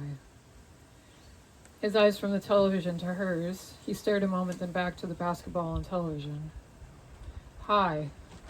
She sat, the room overly worn and thin, and a thin sweat collected under her unzipped parka and blue jeans. Trevor turned to catch her gaze. He hadn't spoken to her in several days and didn't now.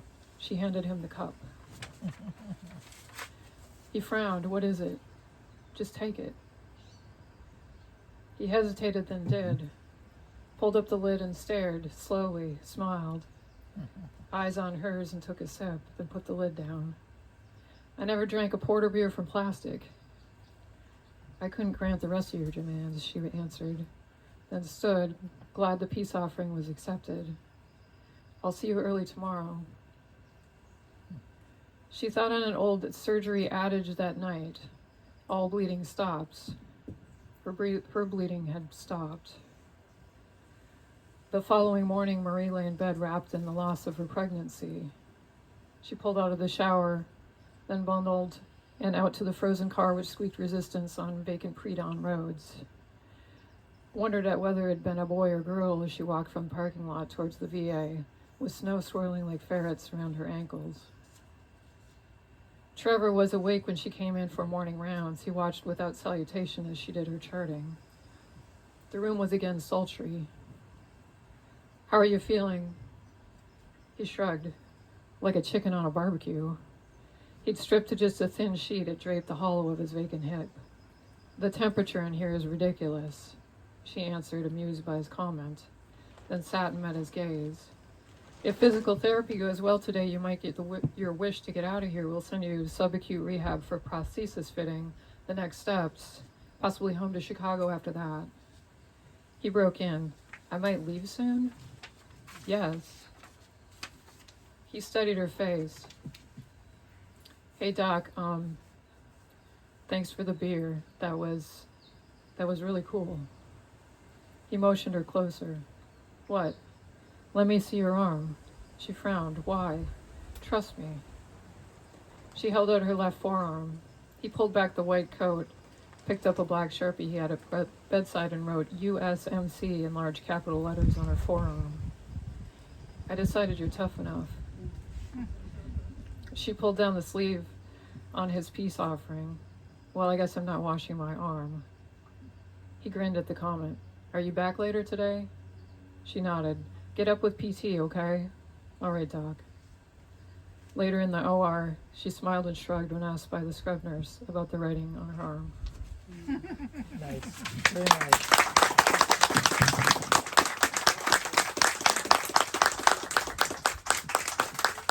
Wonderful. Thank you. Wonderful. Thanks for inviting me. That was really fun. That was amazing. That's a great story.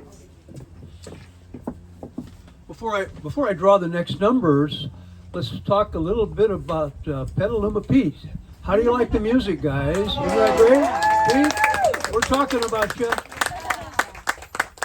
And he's got a fishbowl on top of that piano. If you go by and you have a couple loose bills, you might want to drop them in. Yes. This number is 702. How come he's dancing all around my number? She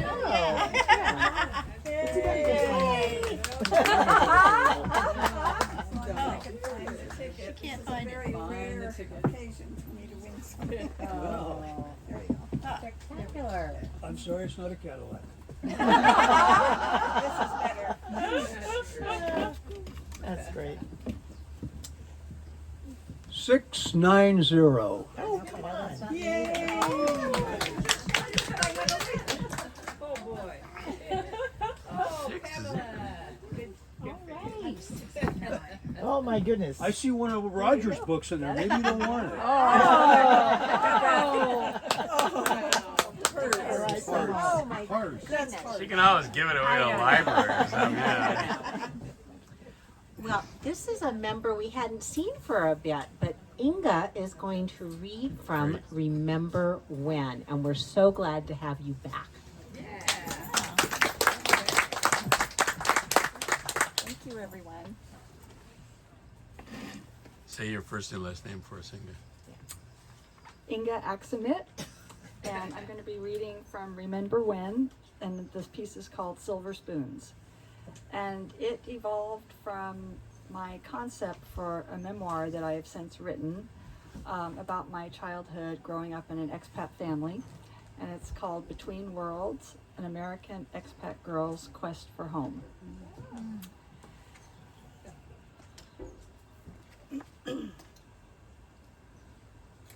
I stood at the kitchen sink polishing Mom's silver spoons. Searing afternoon sun streamed through the window, catching the glint of shiny metal. It was 100 degrees, perfect weather for iced tea in Mom's tall, slender glasses, etched with bamboo leaves. Mom always paired them with the special silver spoons, or were they straws? They were both. The long, hollow straw was crafted to look like segmented bamboo, with a small cupped spoon joined to the end. At the highest segment dangled a petite charm. At first, I tried to race through the task quickly, removing just enough tarnish to make the spoon acceptable. As I polished, I felt the smoothness of the cool silver and the bump of the bamboo nodes. I haphazardly polished 4 spoons and put the other 8 back in the drawer.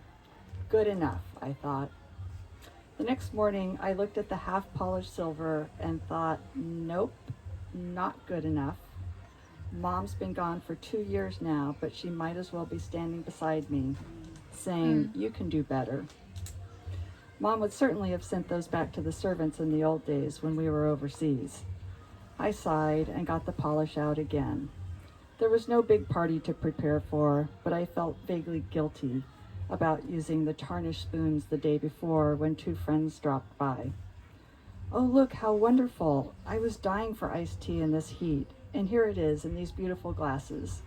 And the silver spoons are so lovely, one friend exclaimed, not noticing or being too polite to mention the deplorable state of the silver. It felt odd to have the energy and motivation to do this kind of mundane, optional household chore. For the year after Mom died, I felt like I was walking through molasses every day, groping through endless lists. Inga, we need to go through what needs to be done, said Dad, sitting at the kitchen table the day after Mom died, and again the week after, the month after, and at regular intervals in between. Even at 95, with his body failing him, his mind raced on, ticking off all the things I, needed to complete.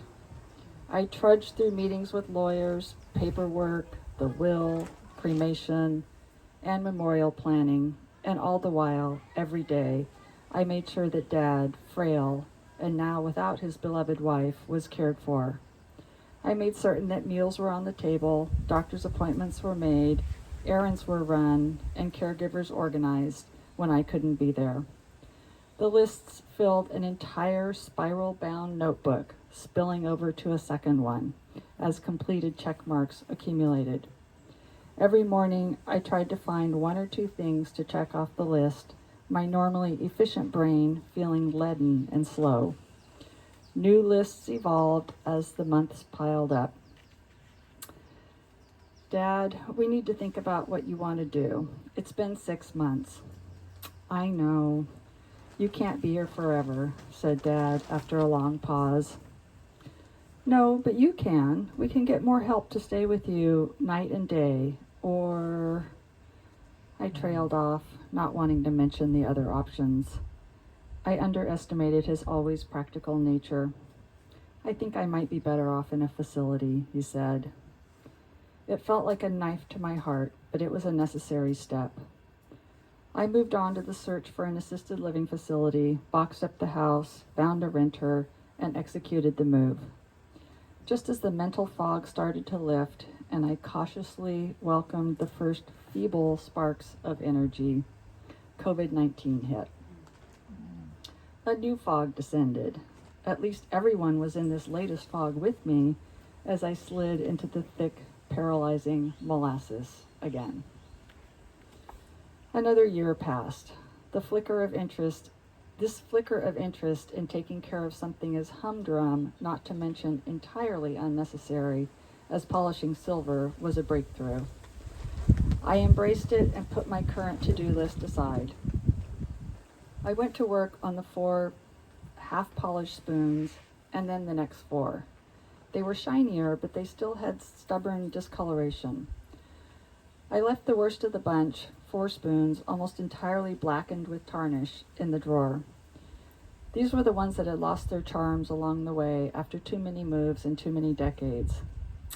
Maybe I should toss these out, a throwback to the molasses times when I often looked for the quickest solution. But no, they're silver. That's silly. I can't throw silver away. A few hours later, I passed the 8 polished spoons, but the 4 remaining ones still tugged at me. I wonder if I can save those black ones. I did a little research, and the next thing I knew, I was standing in front of the stove doing a chemistry experiment. A big pot of boiling water foamed angrily as I dumped the box of baking soda in it, seething and spewing like a volcano. When the soda water settled down to a whimpering mass, I poured it over the black spoons laid out on a sheet of aluminum foil and a glass baking dish. Small bubbles formed and dissolved, the soda reacting with the aluminum to slowly erase the black bits of tarnish. I felt my spirits rise with each bubble. It was magical. With energy surging, I plunked all the spoons in. Using tongs, I removed one of the charmless spoons. It still had some tarnish on it. I got the pot of silver polish, dipped the round sponge in water, and scooped out a bit of the white paste. The remaining tarnish had loosened in the hot soda bath, with a little polish, the spoons soon gleamed. As I polished the silver spoon, I felt all the nodes, my memories racing back in time, skipping over the cocktail parties in Indonesia, happy hours in Peru, and shindigs in Bangladesh. I zoomed all the way back to Pakistan in 1963 when I was 4 years old. We had moved there from California for my father's job as an irrigation engineer. This was the first of several overseas assignments that took us to scattered parts of the world.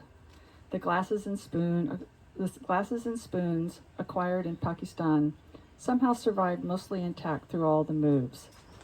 The silver was hand-carried around and round the world in a heavy blue Pan Am bag with the rest of the silver flatware.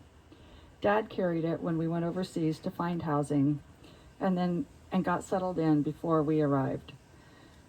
When we were evacuated in 2 separate wars, it fell to Mom to carry the weighty bag because they evacuated only women and children. When we left Pakistan in the India-Pakistan War of 1965, Mom and I were evacuated by a U.S. Army cargo plane to Tehran with the heavy Pan Am bag. A month later, Dad realized there were no planes coming for the men. He pieced together a complicated patchwork of trains and cars to weave his way through Pakistan and Afghanistan before lining up a flight from Kabul. Going to Kabul. There's a plane. It's his flight. Yeah, sound effects and everything. Before lining up a flight from Kabul back to the States. For this round of polishing, I wasn't rushed or exasperated the way I had been after Mom passed away and Dad's care fell in my lap. I fell into a reverie as I picked up each spoon. I noticed how my thumb just fit in the cup of the spoon and ran my fingers up the straw, feeling the bumps. The memories rushed in. "Mom, can I go outside?" shouted 4-year-old me. "Sure, but don't bother the servants. They're busy," said Mom. I slipped out the back door and squatted on the back porch the way the Pakistani men did, knees practically up to my chin, watching the action. The maid and the cook gossiped next to the charpoy string bed, surrounded by white cotton cloths and pots of polish, rubbing the silver to a bright sheen. They lounged around on the bed in the heat of the day when everyone wilted and work came to a halt, using it like a sofa. It was common to see charpoy beds under the shade of mango trees outside shops or homes. I picked up the first polished charm and couldn't figure out what the boxy shape was. I turned it over a few times.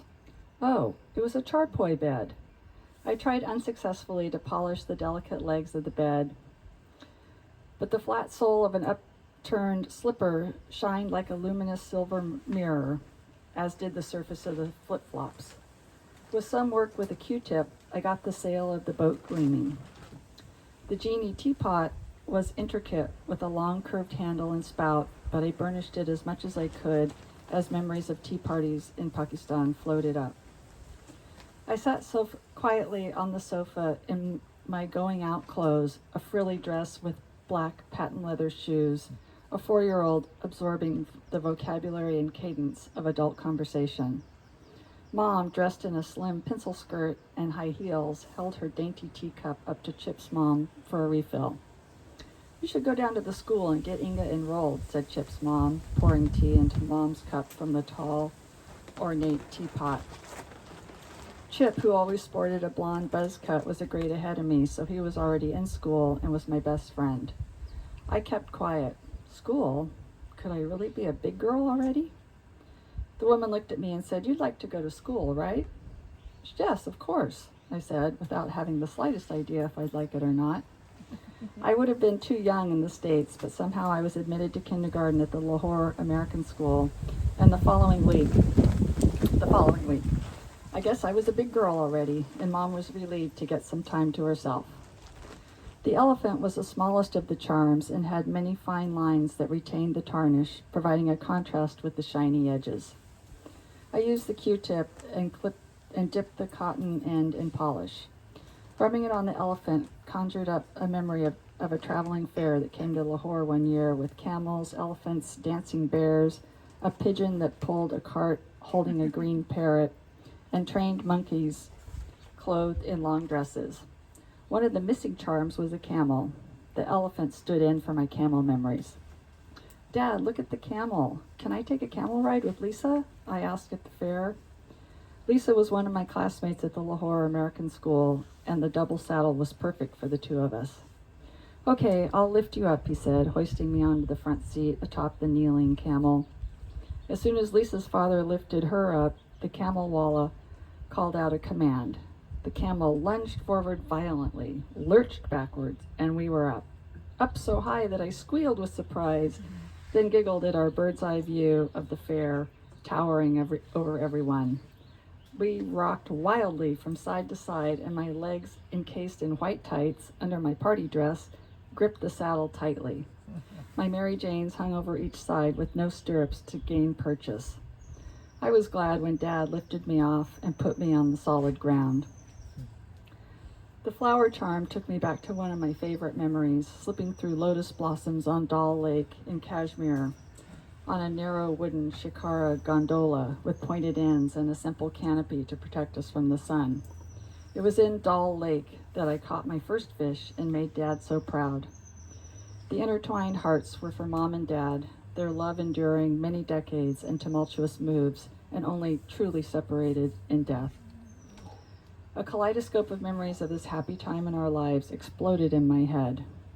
The silver flashed as it caught the sunlight from the window, the tarnish driven away by my polishing and Mom's admonishments. It would please her to see me cutting the lengths of soft blue felt impregnated with minerals that would banish the dark smudges. I wrapped the spoons in 3 bundles. The next day, I served iced tea with a sprig of mint in the tall glasses with the shiny silver spoons to some friends that dropped by. As I prepared the tea, I shared a secret moment with Mom and Dad. I chose the charpoy bed charm for myself, knowing that no one else would recognize it. It was my special connection to a unique time in my life. I realized that finally I could remember Mom and Dad with gladness in my heart instead of grief. Nice.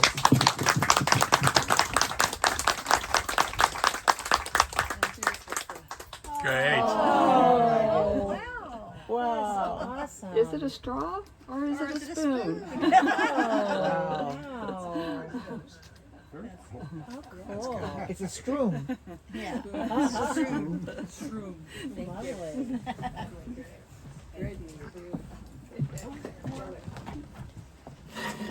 Okay, everybody ready? Yeah. It is 699. That's me.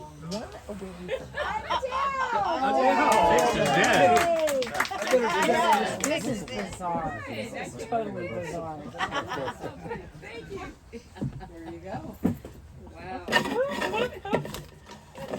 God. 698. Wow! You did it! Oh, wow. Oh, thank you. Well, that's exciting. Thank you. Wow.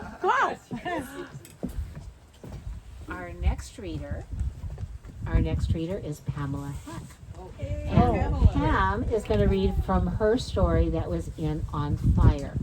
And for those of you who don't know, Pam is a poet, a writer, a painter, and recently retired from teaching. I think this might be. Okay. Yeah. Okay. Well, when I heard that the last anthology was going to be called On Fire, I went, "You got to be kidding me. I'm not doing anything about fire," and I got nothing. And I have no idea where this story came from, but here it is. It's called Someone Hot. I stared at the dancing flames, mesmerized. 21 candles blazed on the cake, one for every boring year of my life. By rights, I should be out with my friends getting plastered. I mean, 21, right? That's what you're supposed to do when you're finally legal. Mom insisted I celebrate at home instead. Your grandparents are coming. They're so excited. Well, I love them, sure, but that wasn't my original celebratory plan. Mom's voice bored through my reverie. "Judy, make a wish and blow out the candles. Wax is melting all over your cake." What should I wish? I know. An adventure. That's what I wish for. An adventure with a guy who's super hot.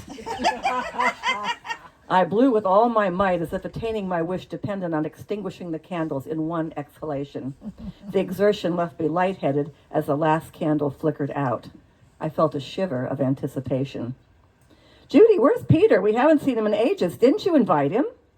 Steady, dependable Peter and I dated all through high school and on and off through college. I liked Peter. I didn't love him. My parents obviously did. He was sweet, but I wanted something a little more exciting. I hadn't told them that I broke up with Peter last week. I didn't feel like having that conversation tonight. He had to work. "Oh, too bad," said Mom. "He's crazy for my chocolate cake. I'll save him a piece." I nodded. 2 days later, my parents left for a much-anticipated 2-week anniversary cruise. 25 years of togetherness. Remarkable. "Oh, Judy, I wish you'd come with us. I don't like leaving you home alone." "Mom, I'm not a kid. I'm 21 years old, and I have to work. Did you forget I'm answering phone calls and keeping track of emails while Dad's gone? Anyway, it's supposed to be a romantic trip for two. 3's a crowd." I gave her a peck on the cheek. She really was a great mom. I couldn't tell her how much I looked forward to 2 weeks without her. We've all been there, right? The peculiar red envelope arrived the day after my parents left. So large it almost didn't fit through the mail slot. I'd never seen anything quite like it. The letters and numbers looked as if they'd been cut from a magazine and pasted down. Curious, I tore open the envelope and pulled out a garish flyer and a ticket of grandiose proportions. The flyer read, "Wonderland Circus invites you to an evening of death-defying feats. Fairground, Friday, June 13th. It was signed a friend. P.S. Come alone." I scanned the information on the gold foil ticket.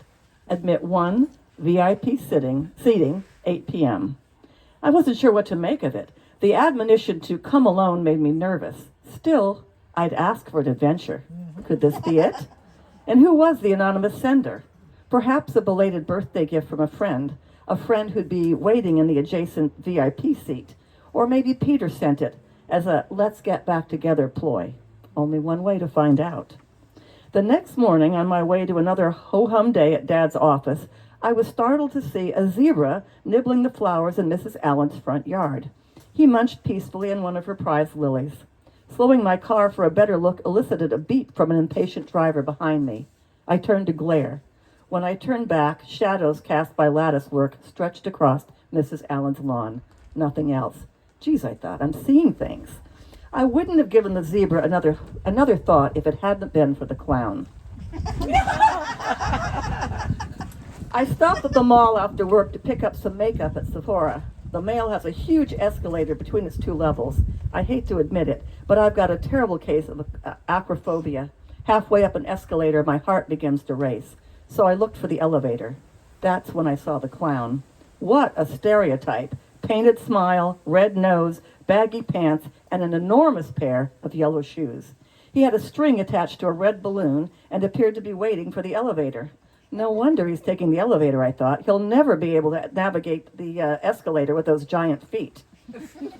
I raced toward the elevator as the doors opened and the clown ducked inside. Damn, the door closed right in front of me. On a chance, I hit the up button, hoping I might still catch a ride. What luck. The doors opened to an empty cage. I took the escalator. First a disappearing zebra, now a disappearing clown. None of it made sense. Could I be losing my mind? I bought the makeup, got in my car, and headed for the nearest Starbucks. I needed a cup of coffee. The long line at the drive-thru persuaded me to park the car and go inside to order. I got a grande and headed back to my car. Tied to the door handle was a red balloon. Yeah, that night I tossed and turned and wished that my parents were sleeping in the next room and not on the high seas. The day's events left me unnerved. Unnerved, yeah, not too. Yeah, the odd occurrences began happening after the arrival of the enigmatic invitation. There had to be a connection. As I drifted off to sleep, I found myself in the arms of a strange man. The moonlight streaming through the curtains lit up his face. It was beautiful. A cross between Antonio Banderas and a young Johnny Depp. He eased on top of me, chest to chest. Someone's heart beat wildly. His, mine, I couldn't tell. I only knew he was warm and hard and his kisses tasted like cinnamon. They tingled. More, please, I begged, but he only laughed. Later, my love. He smiled, faded into a shadow, and disappeared. Only a dream. I woke up hot and thirsty. I'd thrown the covers off in my sleep, and my nightgown lay at the foot of the bed. What a night. I couldn't get my dream lover off my mind. I'd met my physical ideal, but he wasn't real. The next few days passed quietly. No fixating on zebras, clowns, erotic fantasies, or the upcoming circus. Nothing unusual happened unless you counted that behemoth of a woman in an eye-popping floral tent dress. She tried to fold herself into a Mini Cooper in front of Dad's office. There are no more sideshows, I reminded myself. No fat ladies on the runway, no Jojo the dog-faced boy. Sometimes a fat lady is just a fat lady. Friday brought scorching heat and humidity. The big top would probably be stifling. Still, the evening ahead promised mystery and possibly adventure. The fairground never makes parking easy. I missed the entrance sign and had to take a circuitous route to get back to the proper gate. Another sign read, parking, $10. I held out a $10 bill to the lot attendant, but she waved me through. No charge to VIP guests, she said. It took a minute for the comment to register. The VIP ticket lay at the bottom of my purse. Not a glimmer of gold foil could be seen. I refused to think about it. Coincidence. Just park the car. Families and couples trudged through the parched earth through the big top. No other solos, just me. Hopefully someone I knew waited inside. I flashed my ticket at the doorman and walked into the tent. Right this way, miss, said an usher in an official red vest. We've been holding a special place for you. He led me to my seat, first row center, right in front of the stage. Wow, a stage. No more three-ring circus. A family sat to my right, Mom, Dad, and two little kids. The oldest boy, who looked to be about 10, leaned perilously close to me with a huge wad of cotton candy. No one sat on my left. The background music got louder. The show was about to begin, and the seat on my left remained empty. By now, I'd have welcomed anyone I knew to that seat, even Peter. Just as the lights dimmed, my seatmate lumbered in. It wasn't Peter. A woman of colossal proportions squeezed herself into the seat between me and the rather discomfited man on her left. She looked strangely familiar. What was I doing here? The loudspeaker sprang to life. Ladies and gentlemen and children of all ages, put your hands together for Franklin the Clown. Onto the stage rolled a tiny cart pulled by a pony painted to look like a zebra. Squished into the cart with his knees pushed up to his chin sat my mysterious mall clown. The pony made a circuit of the stage and stopped in the middle. Franklin's efforts to extradite himself from the cart culminated in a spectacular pratfall, followed by a roar of laughter. A handler rushed from the backstage to retrieve the pony. Jumping to his feet, the clown reached into his voluminous pants and pulled out an imaginary balloon, which he attempted to blow up. Oh no, he's a mime. The imaginary balloon suddenly morphed into an actual one, red, of course, which the clown blew up and tied. It immediately pulled his arm up until he was standing on tiptoe. Despite its buoyancy, the balloon seemed to weigh a ton.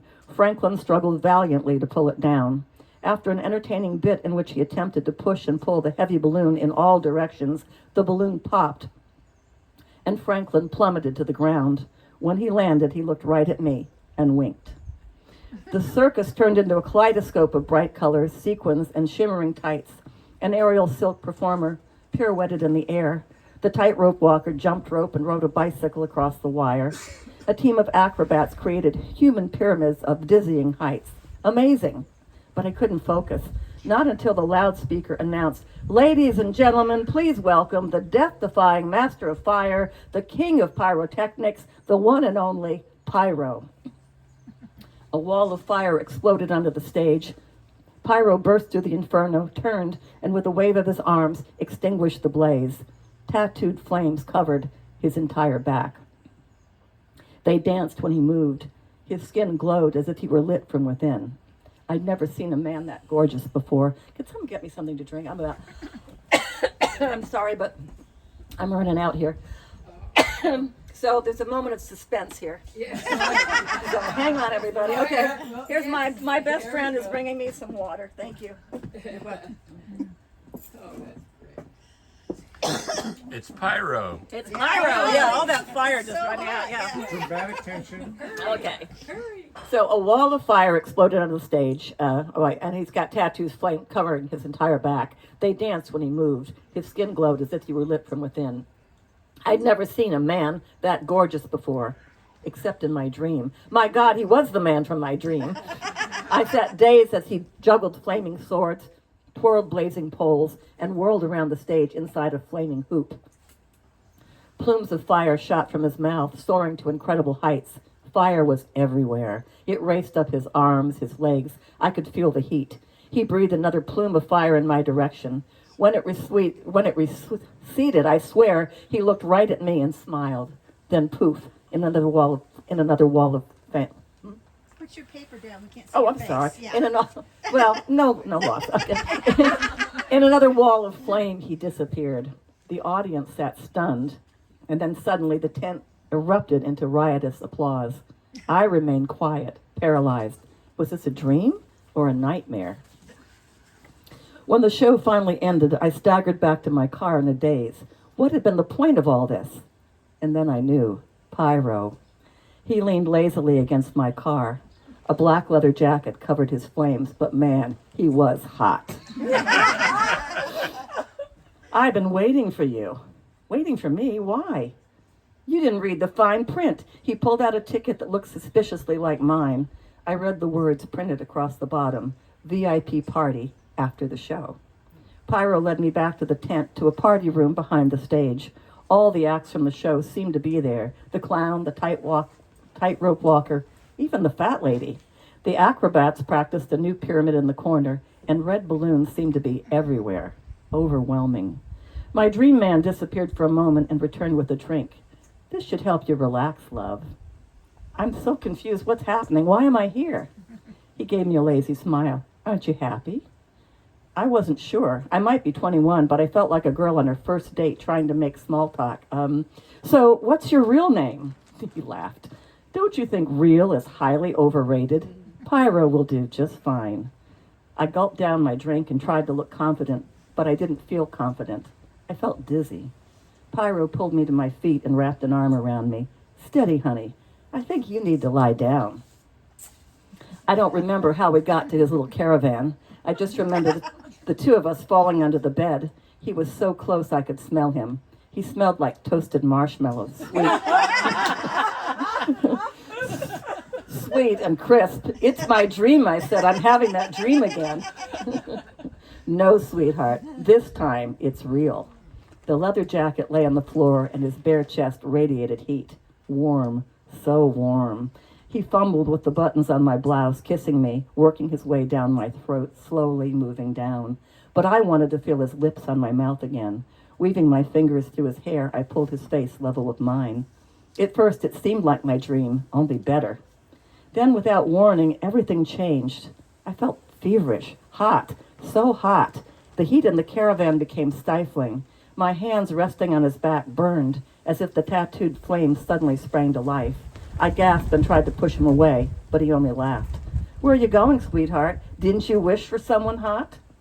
I'm not sure how I managed to get free. 1 minute I was lying under him. The next minute I found myself on the floor. Everywhere my skin touched, it blistered. The whole caravan sizzled. Smoke filled the air. Struggling to my feet, something tripped me. Pyro's leather jacket. I staggered toward the door and hurled myself outside, dragging the jacket behind me. Fresh air filled my lungs. I couldn't seem to get enough. Behind me, a roar and an explosion. When the firefighters arrived, they found me standing in front of the smoldering caravan, wrapped in a black leather jacket. There's someone inside that caravan, the fire breather from the circus, I rasped. My throat felt raw. Fire breather? Circus?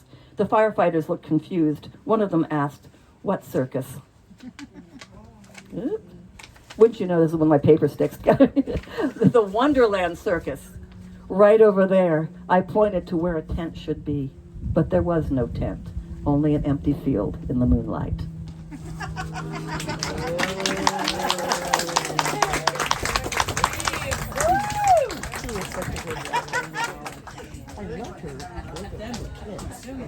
You know, before I draw these, I just want to say one thing. I read a lot of short stories, New Yorker, Atlantic, collections, and all that. The six you've heard today are the equivalent of any you'll read there. I hope you all appreciate how good these stories really are. The other thing I want to say is, I think the piano man is still here. He'll be playing. You're welcome to stay as long as you want.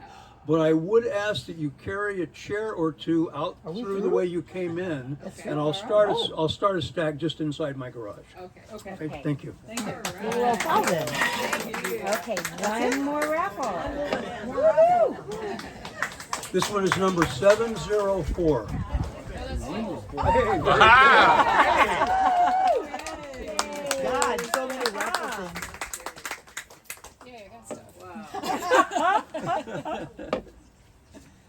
And the last one, and then it'll be Judy's remarks, 693. 693. Hey! All right. Oh, yay, Jan. Awesome. Goodness. Well, I want to thank all of the intrepid readers, our audience, and everyone who participated in the anthologies, as well as today. This has been an amazing experience, and I'm so happy that we get to be together again. Because I'll tell you, Zoom has its place, but I love seeing your faces, and I love all the wonderful conversations that we get to have. And Tommy, this has been amazing. I am so grateful that you organized this, because, you know, we all come together with all of the volunteers to do amazing things. And I'm going to put in a plug. On the 15th of July, we have a workshop for, okay, I'm sorry. I thought you were telling me not to do that. We have a workshop for our next contest, which is on writing an essay. And I just sent Jan a bunch of links, because I've been coming across some things too. Most of us have not written essays, I will imagine, since we've been out of school. Since college, yes. Yeah, if we did it then. So it's going to be a lot of fun, because you know what? You listen to all these creative ideas that happened in our anthologies. Well, now we're going to try it in another genre. So I look forward to that, and I look forward to seeing all of you at our July meeting and at all the meetings to come. So thanks so very much.